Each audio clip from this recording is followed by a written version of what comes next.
नाही, मला वाटतं खरात प्रकरण वेगळ्या पद्धतीनं हाताळलं गेलं पाहिजे.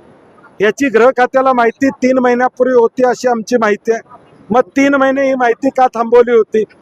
ती बरोबर अमक्या वेळीच ती माहिती का त्या ठिकाणी बाहेर आली, हा प्रश्न यातला महत्वाचा आहे. आणि म्हणून यामध्ये व्यवहार ज्यांचे आहेत, कोण भेटलं याच्यापेक्षा व्यवहारिक काही संबंध आहेत का, किंवा कुठल्या पद्धतीनं त्यांचे लागे बांध आहेत याची चौकशी SIT मार्फत चालू आहे. परंतु ती खोलपर्यंत जाणार आहे का?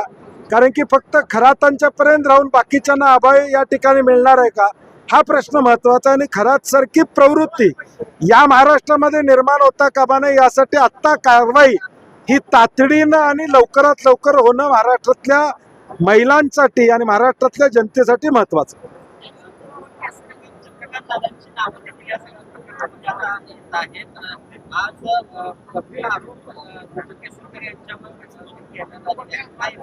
नाही, मला वाटतं जे आरोप होत आहेत ही माहिती वेगवेगळ्या माध्यमातून अंजली दमाने पर्यंतच कशी पोचते हा एक महत्वाचा प्रश्न. ठीक आहे, काय हरकत नाही, निदान ती पोचते आणि लोकांच्या पर्यंत येते.